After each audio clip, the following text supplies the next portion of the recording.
Olá, meu nome é Keren, eu sou professora de Biologia no programa Universidade para Todos e hoje nós vamos dar continuidade à nossa série de vídeos sobre genética. Nós já estamos no nosso quarto vídeo, então se você ainda não assistiu os outros vídeos, volta lá e dá uma assistida. É importante que vocês acompanhem certinho os vídeos por causa dos conceitos, dos termos que a gente está aprendendo. Certinho? Então, bora lá para a nossa aula de hoje. Vou compartilhar com vocês agora os slides que nós usaremos na nossa aula. Então, como eu falei para vocês, a gente está trabalhando genética e hoje nós estamos na nossa quarta aula e nós vamos começar a falar sobre a lei da herança genética. Então, nós vamos introduzir essa aula falando sobre Mendel e nós vamos dar continuidade a essa aula no próximo vídeo, né, dando continuidade às leis de Mendel. Mas ainda durante essa aula a gente vai falar da primeira lei dele, na próxima aula iremos falar da segunda e assim sucessivamente. Então, não deixe de acompanhar, certo? Então, quem foi Mendel? Mendel, né, na verdade é Gregor Mendel, ele foi um biólogo, botânico e monge que desenvolveu as bases da genética moderna. Então, como que isso aconteceu? Mendel, ele realizou um experimento com uma espécie de ervilhas, e essas ervilhas apresentavam as características contrastantes e facilmente identificáveis, como, por exemplo, a cor das sementes. Então, Mendel, ele teve, né, essa perspicácia de estudar essa planta, né, essa espécie de ervilha, e aí ele focou nessas características contrastantes, que ele conseguia, né, perceber a cada geração. Então, algumas coisas importantes, né, antes da gente começar a falar do experimento de Mendel, é entender melhor quais são as características dessas ervilhas. Então, a flor dessa ervilha, ela é uma flor hermafrodita. Então, o que é uma flor hermafrodita? Ela possui tantas estruturas masculinas, né, como as femininas na mesma flor. Só que devido ao formato da flor, então a gente consegue ver aqui, né, devido ao formato da flor, as partes masculinas e femininas, elas ficam escondidas. Então, acaba que essa flor, ela se autofecunda. Então, ela mesma fecunda ela mesma, né? Autofecunda. Porque como essa flor, ela esconde, né, essas estruturas femininas e masculinas, outras flores, né, flores de outras plantas, não conseguem fazer a fecundação. E aí, para fazer essa fecundação com outra flor, isso tem que ser feito através de uma fecundação cruzada. E foi isso que Mendel fez. Então, ele fez essa própria fecundação com as mãos dele, porque a estrutura da flor, né, não permite que essa fecundação cruzada ela aconteça de forma espontânea. Então, como é que ele fez essa fecundação cruzada? Então, ele retirava, né, as partes femininas de uma determinada flor, né, a estrutura feminina, né, que permite a polinização que está ali para fora, e em outras flores ele retirava a estrutura masculina. Como que isso acontecia? Então, né, Mendel, ele retirava a parte masculina da flor. Então, a gente pode ver aqui, por exemplo, nessa imagem, ó, ele retirava aqui a parte masculina, né, a gente está vendo que ele cortou os estames, né, essa parte da antera de cima. Então, como é que a gente entende a flor, né? Qualquer coisa, deem uma olhada nos livros de biologia, né, na parte de botânica, para vocês entenderem melhor. Aqui eu vou falar de uma forma mais resumida. Então, a gente percebe aqui nessa flor hermafrodita que ela tem, né, essa parte aqui do pistilo, que é a parte feminina. Então, aqui nessa parte nessa parte mais interna, né? Vai haver os ovários da planta, e a gente percebe aqui ao redor as partes masculinas, né? Que são compostas pelos estames. Nessa parte mais anterior, né? Nessa parte aqui mais superior do estame, a gente percebe as anteras. E nas anteras é onde está o pólen. Dentro do pólen, né? Vai estar contido os gametas masculinos.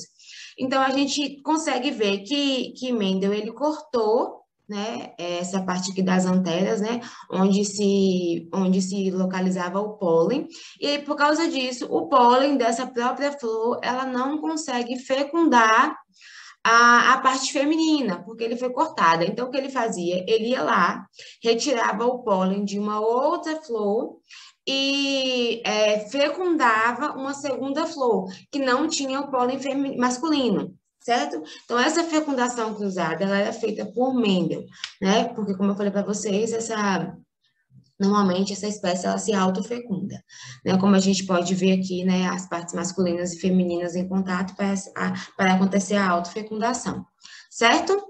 Ótimo. Então, quando ele fazia isso, ele conseguia, né, cruzar plantas diferentes, da mesma espécie, mas plantas diferentes. E aí, Mendel se concentrou em sete características bem definidas, né, contrastantes, como eu falei para vocês.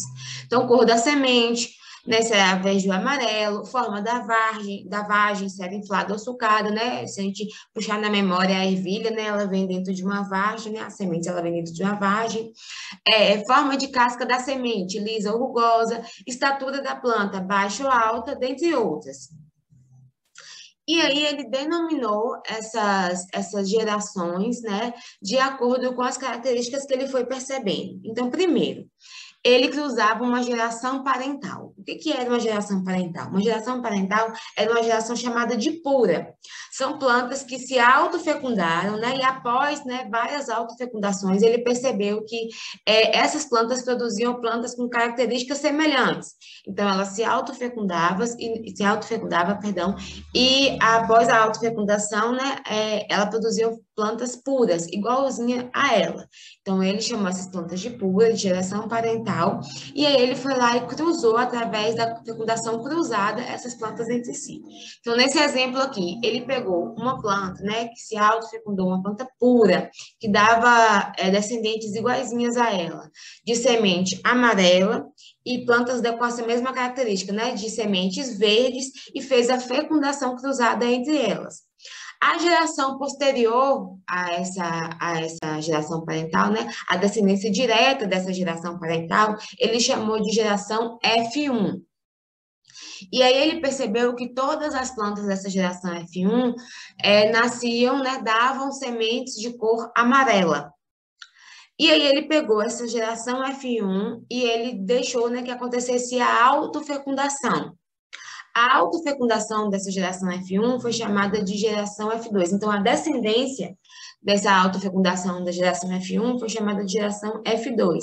E aí ele percebeu que a geração F2 davam em uma proporção, né, de 3 plantas de sementes amarelas para uma planta de semente verde. E aí foi quando ele denominou essa proporção de 3 para 1. Mendel, então, denominou, né, essa nomenclatura de dominante para o estado que se manifestava nas plantas híbridas e recessivo, o estado que ficava encoberto. Então, como é que a gente consegue colocar isso de forma prática? Então, quando ele chegava aqui, né, nessa geração F2, que era a mistura, que era o híbrido da geração parental, ele denominou que dominante era a característica que se conseguia ver nessa geração híbrida, e recessivo era a característica que ficava recoberta nessa geração híbrida, certo? E aí, quais foram, né, as características que ele denominou dominante e recessivo nas 7 características que ele estava estudando. Então, forma da semente, dominante era lisa, recessiva a rugosa. Por quê? Porque na geração F1, todas nasciam com sementes lisas, né, com formato de semente lisa. A semente rugosa, ela ficava encoberta. Então, forma da vagem, dominante, inflada, recessiva, sulcada, pelo mesmo motivo. Cor da vagem, a cor da vagem era verde, né, para a dominante, recessiva amarela. Cor da semente, né, a gente acabou de ver que a cor da semente, ela era amarela, né, então a cor da vagem e a cor da semente é diferente. A cor da semente, ela era amarela para a dominante e verde para a recessiva. Então, só vamos lembrar aqui rapidinho, né? Vamos pensar, né, como é que ele chegou nessa proporção de 3 para 1. Então, como que Mendel chegou nessa proporção de 3 para 1?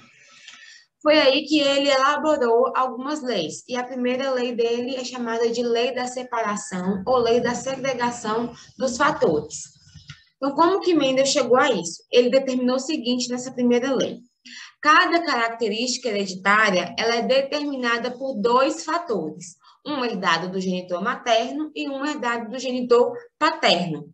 E aí esses fatores, né, de cada par, eles segregam-se, né, ou eles se separam no momento da formação dos gametas. Então, bora colocar isso, né, na prática, como é que isso aconteceria? Então, se a gente pegar um indivíduo, né, que possui dois fatores, né, dois fatores dominantes, vamos dizer assim, né, segundo o que Mendel falou, esse indivíduo, então, ele é vesão, ele possui dois fatores dominantes. Então, vamos considerar, né, que esse fator seja a cor da ervilha. A gente precisa lembrar que na época de Mendel ainda não existia esse conceito de gene. O que ele está chamando de fator, na verdade, é um gene, né? E a gente chama hoje de gene, e essa separação nos gametas a gente vai chamar de alelo. Mas calma aí, bora aqui primeiro pensar como o Mendel falou. Então, um indivíduo, né, puro naquela geração parental, ele possuía dois fatores iguais, certo? Porque ele era puro, ele ficava ali em todo momento se autofecundando. Então, ele tinha ali, né, dois fatores chamados de vesão, e quando ele produzia os gametas, consequentemente, ele ia produzir gameta vesão. Se a gente relembrar lá aquela aula que eu falei para vocês, né, de divisão celular, lá sobre a meiose, a gente vê que o indivíduo 2N, ele produz gameta N. Então, um indivíduo que possui 2V, vesão, ele vai produzir gameta apenas com um vesão, certo? Porque lá no momento da separação, os cromossomos, né? Os cromossomos, eles vão se separar, vão produzir gametas N, né? Carregando os genes. Então, se você quer fazer esse link, volta lá na aula e dá uma assistida, depois volta para essa para você, né? Relembrar esses conceitos que são importantes. Então, no momento em que o indivíduo ele está produzindo os gametas, ele vai produzir gameta apenas vesão, porque é o que ele possui, vesão, certo? Ele é um indivíduo parental, um indivíduo puro, né? E aí, nessa autofecundação, esse indivíduo ele vai produzir gametas idênticos para essa característica, né? Para esse fator V. E aí, ao se encontrar, né, esse gameta masculino e esse gameta feminino, né, que possui esse fator V, ele vai produzir um indivíduo VV, ou seja, um indivíduo com semente amarela. Porém, quando a gente faz essa mesma divisão, né, aplica essa mesma regra para indivíduos diferentes, então o que vai acontecer? Um indivíduo que produz sementes do tipo amarela, ele é vesão. Então, ele vai produzir gametas apenas carregando o vesão. Um indivíduo que é semente verde, vezinho, ele vai produzir apenas gametas vezinho. Porém, quando um gameta vesão se encontra com um gameta vezinho, esse indivíduo agora vai ser vezinho, certo? Então, o que aconteceu naquela geração F1? A gente tinha aqui, né, as sementes, né, os indivíduos parentais, que é aqueles indivíduos que se autofecundavam, aqueles indivíduos puros, que se fecundavam com seus próprios gametas. Então, a gente tem aqui indivíduos vesão, de semente amarela, e vezinho, de semente verde, indivíduos, né, de autofecundação, indivíduos puros. Esses indivíduos, portanto, produziram seus gametas. Esse indivíduo produziu gameta vesão, porque era o que ele tinha, e esse indivíduo produziu gametas vezinho, porque era o que ele tinha. Né? Gametas N vindo de um indivíduo 2N. Pronto. Quais são as probabilidades, né? Dentro de um cruzamento? Esse gameta pode encontrar este gameta, produzindo vezinho. Este gameta também pode encontrar este gameta, produzindo vezinho. Este gameta pode encontrar este gameta, produzindo indivíduo vezinho. Este gameta também pode encontrar este gameta, produzindo, né, um indivíduo vezinho. Então, essas são as probabilidades. Esse tem 50% de probabilidade de encontrar esse tem 50% de probabilidade de encontrar esse tem 50% de probabilidade de encontrar esse, e esse tem 50% de probabilidade de encontrar esse, ok? Perdão, esse de encontrar esse, ok? Pronto, então isso são as probabilidades. No final, né, independente de quem encontre quem, todos os indivíduos da geração F1 serão heterozigotos, né? Serão híbridos, porque como eles estão encontrando indivíduos que produziram gametas com outro fator, então essa possibilidade é sempre de 50%. Então foi isso que ele viu dentro de F1.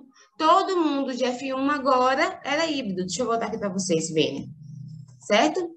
Então, como, né, houve esse encontro dos gametas Vzão com os encontros dos gametas Vzinho, todo mundo da geração F1 se autofecundou, não tem razão, todo mundo da geração F1 veio com um Vzão e um Vzinho, ok? Ótimo. Então, se a gente pegar aquele indivíduo da F1, né, e cruzar com outro indivíduo também da F1, o que a gente vai ter? Então, esse indivíduo da F1, que é um indivíduo híbrido, como eu acabei de explicar para vocês, ele vai produzir dois tipos de gameta. Um gameta Vzão e um gameta Vzinho. A mesma coisa com outro indivíduo híbrido. Ele produz um gameta Vzão e um gameta Vzinho. Então, este gameta pode encontrar com este gameta, produzindo um indivíduo Vzão, Vzão. Este gameta pode encontrar com este gameta, produzindo um indivíduo, perdão, este gameta pode encontrar com este gameta, produzindo um indivíduo Vzão, Vzão. Este gameta pode encontrar com este gameta, produzindo um indivíduo Vzão, Vzinho. Esse gameta pode encontrar com esse gameta, produzindo um indivíduo Vzão, Vzinho. E este gameta pode encontrar com este gameta, produzindo um indivíduo Vzinho, Vzinho. Então, quando Mendel olhava da descendência, né, do cruzamento entre os híbridos, ele viu uma proporção de 3 plantas que produziam semente amarela para uma planta que produzia semente verde, certo? Então, aqui, bora dar uma resumida, né? Esse indivíduo vai produzir apenas gameta Vzão, porque é o que ele tem, né? É o fator que ele tem, Vzão. Esse indivíduo vai produzir apenas gametas Vzinhos. Quando os gametas desse indivíduo se encontrarem com os gametas desse indivíduo, todos serão Vzão, Vzinho, porque esse só produz Vzão e esse só produz gameta Vzinho, certo? Como todos os indivíduos serão Vzão, Vzinho, todos eles produzirão sementes de cor amarela, porque essa característica Vzão, né, esse fator Vzão, ele é dominante, e quando ele está presente, ele vai fazer com que a semente seja amarela, ok? Quando esse indivíduo Vzão, Vzinho, que é esse indivíduo híbrido, ele produz os seus gametas, ele vai produzir gameta do tipo Vzão e gameta do tipo Vzinho. Quando o gameta Vzão se encontrar com outro gameta Vzão, será Vzão, Vzão, o indivíduo diploide. Quando o gameta Vzão encontrar com o gameta Vzinho, o indivíduo será Vzão, Vzinho, um indivíduo com 2 tipos de fatores, né, segundo o Mendel, só que o fator Vzão, ele é dominante, ele sobrepõe, esse indivíduo também vai ter semente amarela. Porém, quando o gameta Vzinho se encontra com o gameta Vzinho, aí sim, o Vzinho, que é um fator recessivo, então vai aparecer, e essa semente verde, então, né, vai aparecer na planta. Certo? Então, por causa disso, por causa dessa característica, né, Mendel denominou que quando, né, essa característica aparece no híbrido, que é esse indivíduo Vzão, Vzinho, essa característica é dominante. Então, a semente amarela é dominante. Quando essa característica só aparece depois, né, quando há uma outra fecundação, né, aí sim é uma característica recessiva. Então, essa característica recessiva, ela fica escondida dentro dos indivíduos híbridos, ok? Pronto. Só que uma coisa que Mendel não sabia, né, e que isso foi denominado depois, é a questão do gene.